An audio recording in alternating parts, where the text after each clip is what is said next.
Well, Bill Gates, thank you very much for speaking with GeekWire. It's great to be with you. Great. So you and Melinda Gates refer to yourself sometimes as impatient optimists. For a lot of people in the world right now, looking at things like the economy, poverty, jobs, war, disease, terrorism, the future of the planet, it's hard for some people to be optimistic right now. What makes you optimistic about the state of the world, and how do you maintain that optimism while still being grounded in reality? Well, objectively, there's a lot of great things that have happened over almost any time period you want to choose, whether it's issues like rights or health or education. The world is improving, and our work in global health is about things like cutting childhood deaths. And every year we continue to make progress there. The scientific understanding of some of these diseases is advancing quite rapidly. There's some things like premature birth or nutrition, first day deaths that we need a lot more insights so that we can build the tools to solve those problems. Even in some of our vaccine areas, like an AIDS vaccine, things have taken longer than we expected. But we have the pipeline of tools, the biological information that we have that gives us insights is fantastic. And even for the diseases we don't focus on, cancer, heart disease, you're going to be way better off being sick 10 years from now than any time in the past. So this year's annual letter from you and Melinda is a great read because it's literally a letter to Warren Buffett 10 years after his historic gift, his historic donation to the Gates Foundation. As you say in the letter, it was the biggest single gift anyone ever gave anybody for anything. So tell us, what have you been doing with Mr. Buffett's $30 billion over the last 10 years? Yeah, it was really phenomenal. It grew out of the friendship that we had and the fact that his plan to have his wife run the foundation and give things away changed when she tragically died. And ironically, it was at the same time period where I was announcing to the public in 2006 that I'd be leaving Microsoft in a couple of years and focusing full-time on the foundation. That was the time at which we went back to New York, and Warren announced these gifts to a number of foundations with a very high percentage of it going to us, and basically doubling our capacity. And so that's an incredible thing because when you get that doubling, you can say, okay, what's been working? Or take agriculture where we hadn't done much, or sanitation, saying, okay, we will be able to make a really huge effort there.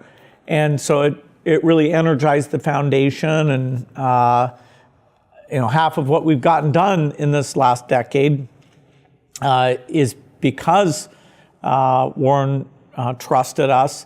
And here we're writing back to him an honest appraisal of what metrics do we look at.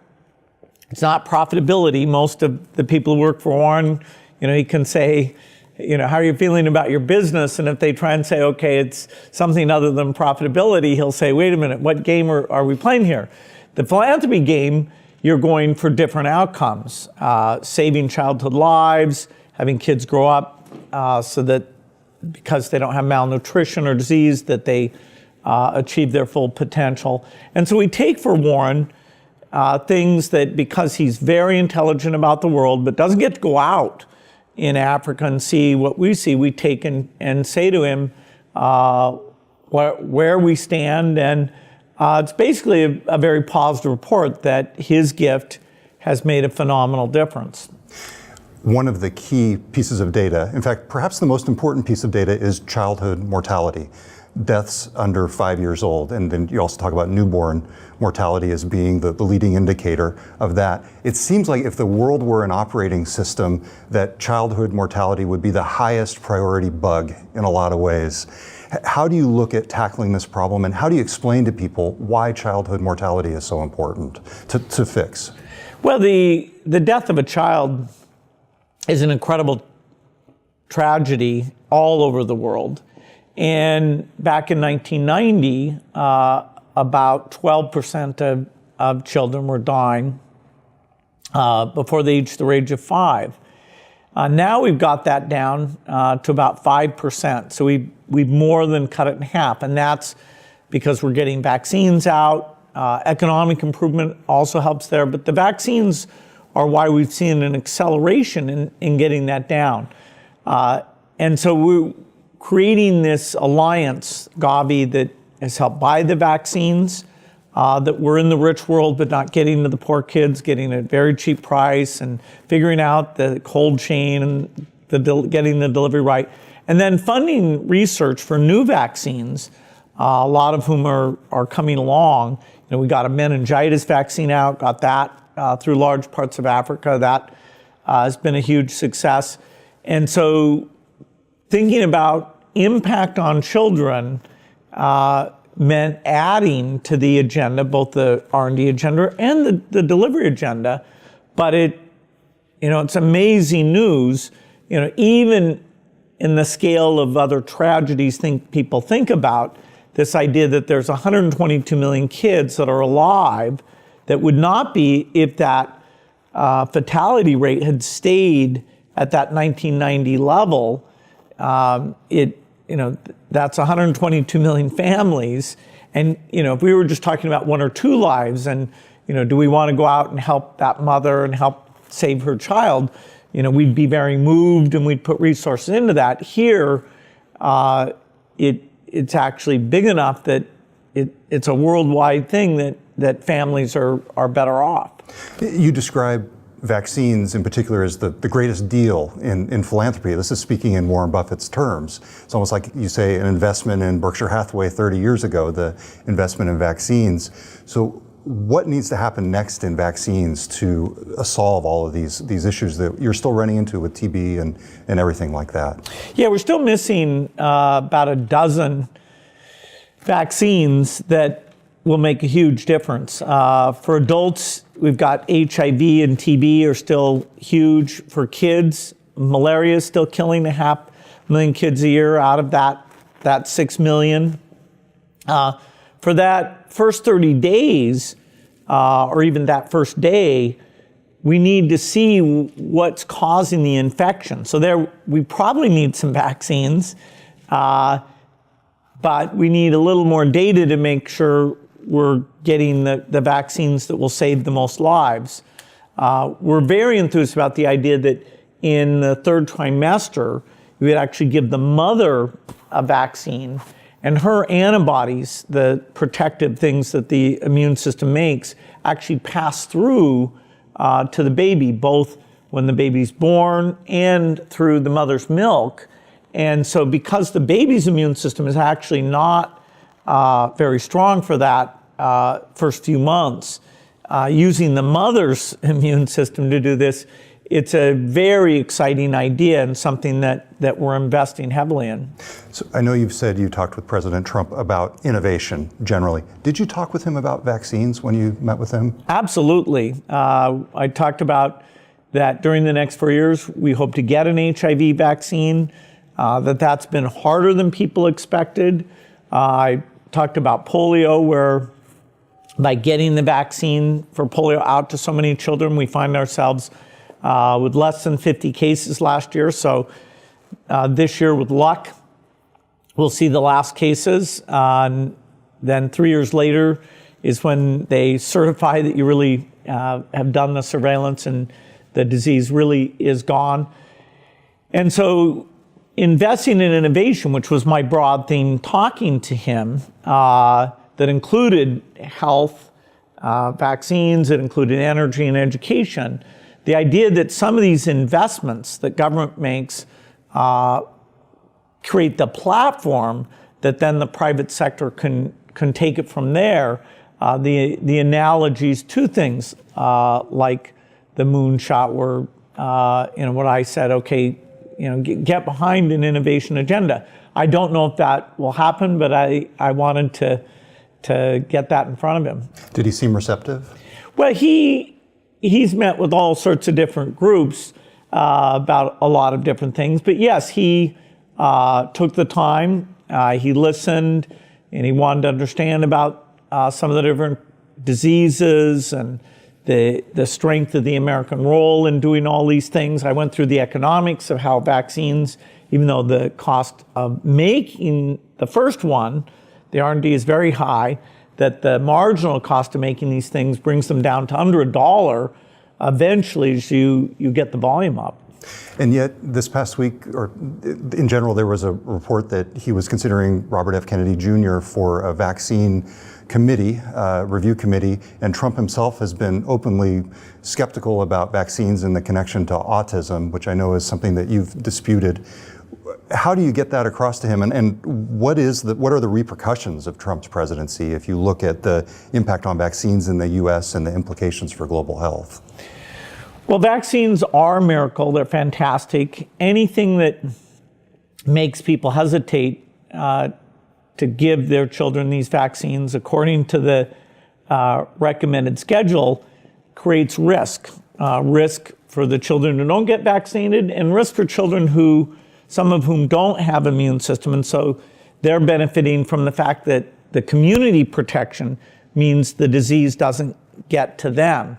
And so, getting the word out that yes, vaccines are great, the safety data is very, very clear, including any of these specific concerns, that's very important to our foundation. Every country, the rumor mill often works against us there. So we'll have to see how that one develops. I would certainly use my voice to try and avoid anything that undermines confidence so that parents are using vaccines fully.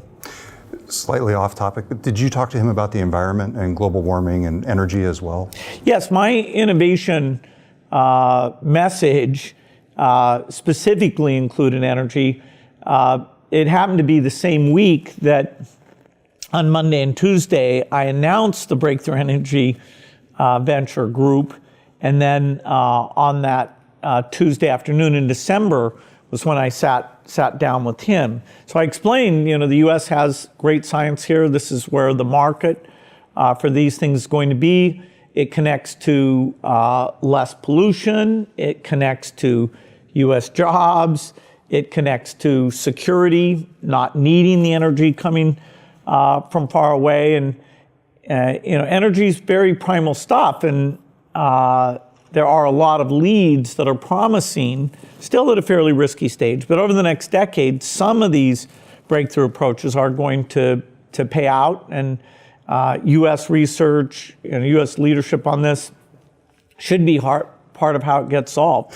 And yet Donald Trump has called global warming a hoax, and his choice to head the EPA, Scott Pruitt, is a climate change skeptic at best. What's going to happen to the planet under the Trump administration?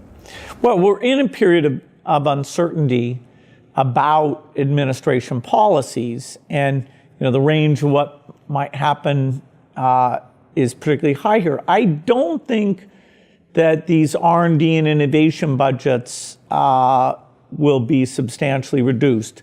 I think, there's even a chance that they might be increased. And, we should go and make that case to the executive branch, to the Congress. R&D generally has been a bipartisan thing because in the IT space, in the medical space, the U.S., the benefits to ourselves and the world and our economy have been very, very clear. And, so I'm hopeful we can make a very strong case there. Energy is actually harder. It takes more time to get a product, but if you do, it's a very, very big market. And the constraints of doing that in a clean way are, it's more obvious all the time. We really, not only do we need to do it, we need to do it with some sense of urgency. Are you optimistic about a Trump presidency at this point? Well, I know that historically, our foundation has had great relations with all the administrations. Clinton administration did a lot of outreach. The greatest rise in U.S. foreign aid was under the Bush administration. That's where we got the AIDS initiative, which is called PEPFAR. We got a malaria initiative. Really a phenomenal time, even though in the early stages there was some uncertainty. Then, of course, Obama, although he had budget constraints, he believed in these things, a lot of new initiatives, including in agriculture. And so hopefully the case, whether it's energy or child vaccines, the case of the many benefits helping countries so that they are stable. So these refugee problems that have been troubling for Europe, a little less so for the US, but even so, a lot of controversy there. These things are why the future is going to be better than the past, and people really do look to the United States. So we'll be there, making the case. And in most of these things, our foundation is a co-funder. So, I can say that in polio or HIV vaccine, that I'm putting our resources behind it in a very big way. And the U.S. government would be the best partner for those efforts. Yeah. You have not shied away from controversial positions, and one of them comes out in the letter. You upset some health officials by suggesting doing autopsies on kids who were dying mysteriously to figure out why. And this work is now being pursued by a group called CHAMPS, the Child Health and Mortality Prevention Surveillance Network. Why is it so important? Why did you push for this, the childhood autopsies? Well, I think that's a case where, by knowing very little, a question that those in the field have kind of not chosen to go after, the outsider can say, well, wait a minute.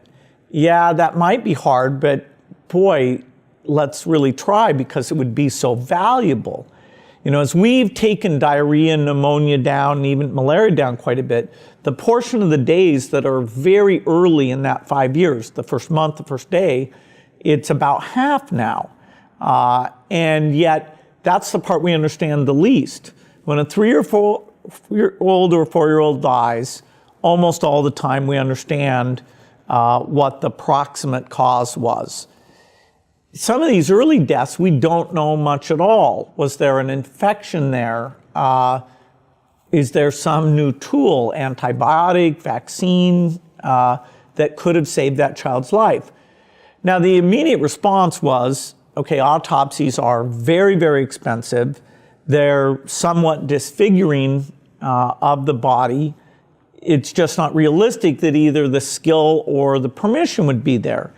And an incredible doctor came along who said to us, with just a few samples, that the way you do the puncture, you wouldn't even notice it because it's a very small needle going in. We can get a little bit from the lungs and a little bit from the gut and do what they now call minimally invasive autopsy, MIA. That can be done in these African countries, not for every child, but enough to get the statistics of, hey, what really is responsible? And so I got to go and see one of the early ones where, tragically the child had died, but the parents said, yes, we're glad to have you take these samples because that has a chance of helping parents in the future not have their child die. So the volunteer rate on this has been very good.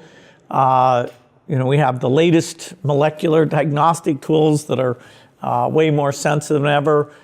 If one isn't obvious, it actually gets to Atlanta where the CDC pathology lab, which is the best in the world, is looking at this stuff.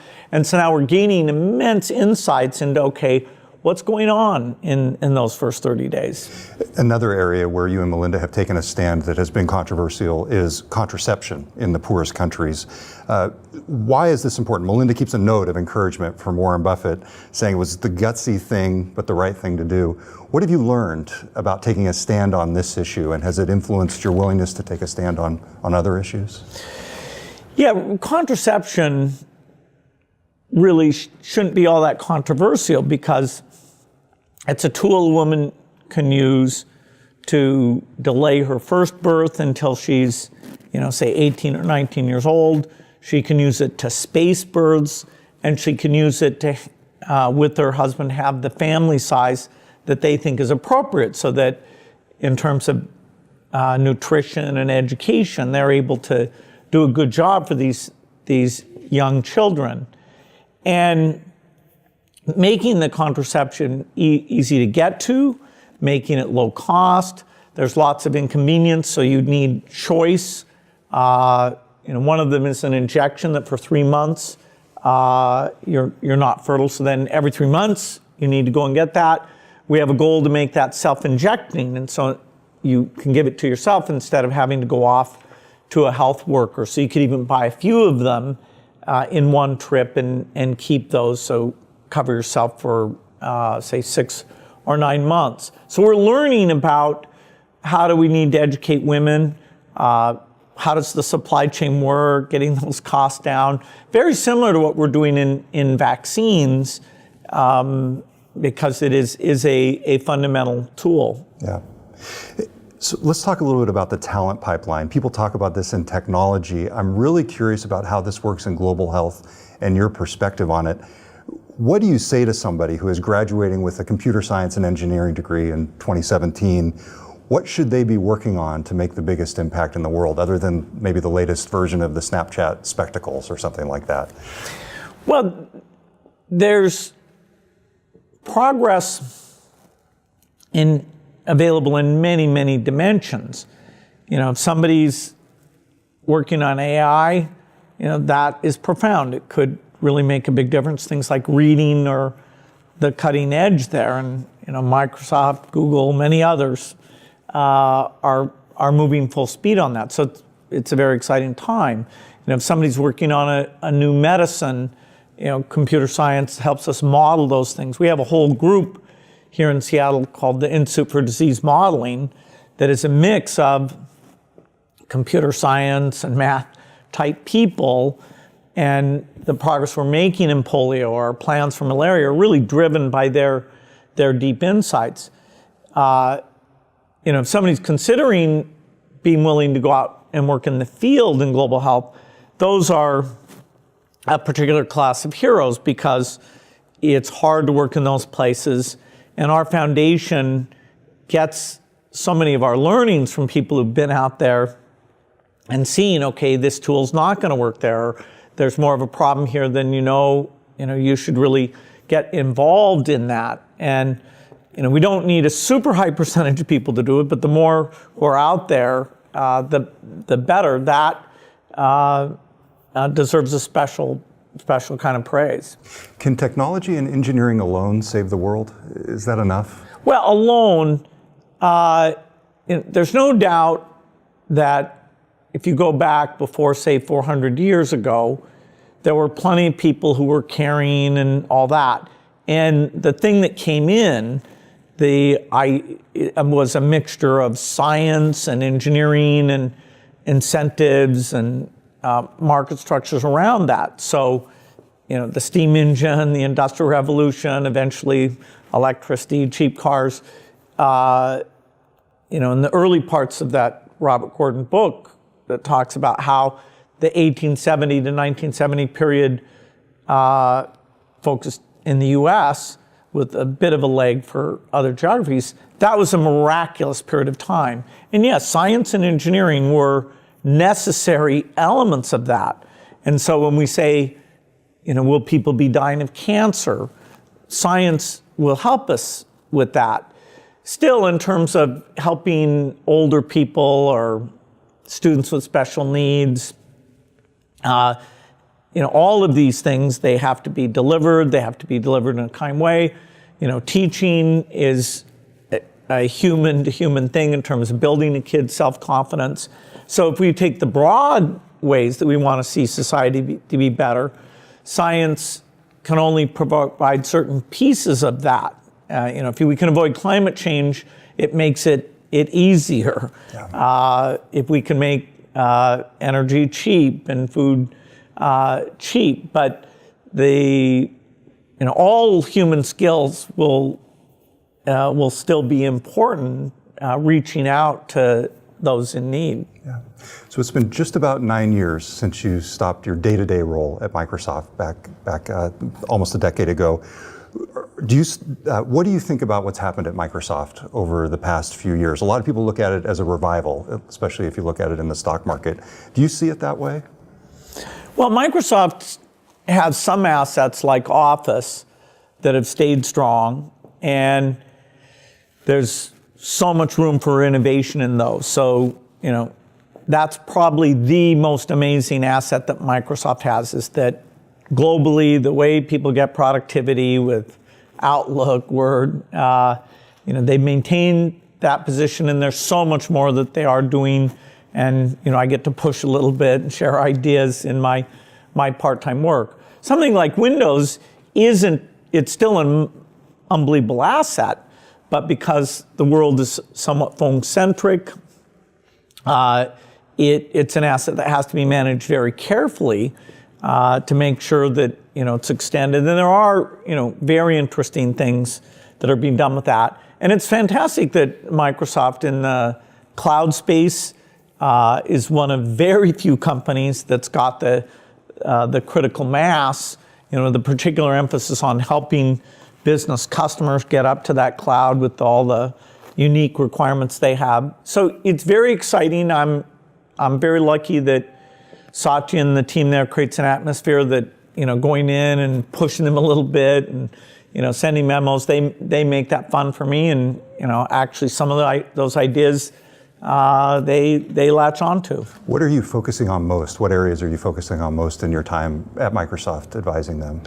Well, the role of natural language in all these interactions to create an expert capability to help you out, that is very cutting edge, and that influences a lot of the Bing investments we made over time, making it not just string search but deep understanding. The ability to keep track of information, not just as text, but understanding your activities and how you prioritize things. When you go to look at communications, you shouldn't have to just look at it in a time-ordered fashion. You should trust that its understanding of you and the context and priorities are there. But only by reading that text will we do that. So there's a frontier here that's very exciting that Rajesh Jha, Harry Shum, a lot of the key people under Satya are grabbing onto that, and some particular opportunities around that are where the resources are being shifted. So Microsoft, by some metrics, were less of a share. We had a very high share if you go, say, to 1995, but we are one of very few companies doing phenomenal things. And the basic insight of the company about the importance of software just gets underscored. People recognize that again and again, year after year. We're not the only software company, but we are a great software company doing some unique work. And so our leadership has that, hey, we are the best in certain ways, and so we're getting the best people. That kind of positive dynamic is quite good, and so I love what's going on there. It's fun. Just in the time we have left here, tell me about your partnership with Melinda. What works, and what do you need to work on most day to day? Because everybody has to work on something with their partner in life and in philanthropy. Tell me about that partnership. Well, Melinda's been my partner in raising the kids, and I went from, before I met her, intentionally having an unbalanced life to having a more balanced life with all sorts of fun things that she and I do together. The building of the foundation we've done together. It didn't exist when we got married, and both of us, in her case, as the kids grew, in my case, as I changed my Microsoft role, we've both been able to put more time in. Now, for both of us, it's full time. We've got Sue as the CEO, so the three of us, on a day-to-day basis. We've got Warren as a co-trustee, so the three of us in terms of the broad strategy thing. Those are our two great co-partners. But Melinda and I really get to brainstorm about what goes on, and that's why the annual letters become a joint thing. This week, she'll go to Nigeria while I go to Davos, and then we'll get back together. I go to Nigeria more than she does, but now this time she's going to go, and it's an area where there's a lot of important work going on. She and I each will specialize a little bit, but our strategy reviews that we do, we're both there going through that. Even though it feels like a lot of money, we have to make trade-offs. We wish we could do more things, and so we have to judge which of those are making the most progress and what we should be involved in. We're going to stick largely to what we're doing now. Anyway, she's a lot of fun to work with. There's some of the people skills that she's better at and cares about more.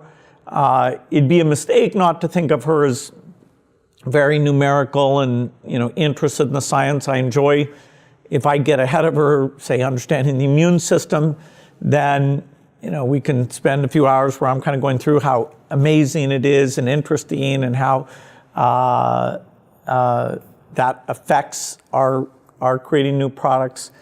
And so I've always had a partner. This is in a sense more profound, because we're lifetime partners. We're going to be doing this the rest of our life, but it's a lot of fun doing it with her. Final thoughts here. What message would you want to leave people here with as you're releasing your annual letter in 2017? Well, one of the things we cite is how low the awareness is of the progress that's going on. And if you feel like foreign aid and science and even the world at large isn't improving a lot, then the idea of finding, okay, what are the things we've been doing? Let's do more of those things. It's a real concern that if people see the world not getting better, that the investments to accelerate the good parts of the change won't really be there. And so talking about why we're excited and showing people, yes, we are being realistic, and we are looking at how U.S. generosity is being spent in a smarter way today than before. So that sense of progress, the sense of opportunity, I hope that comes across to people, because we need to draw people into this work, whether as careers or givers to these causes, or just their political voice, that these equity issues should stay on the agenda. Well, Bill Gates, thank you very much for speaking with GeekWire. Yeah, great to see you. Thank you. And by the way, I know you like white socks. Great, cool. So we brought those as a gift for you. Excellent.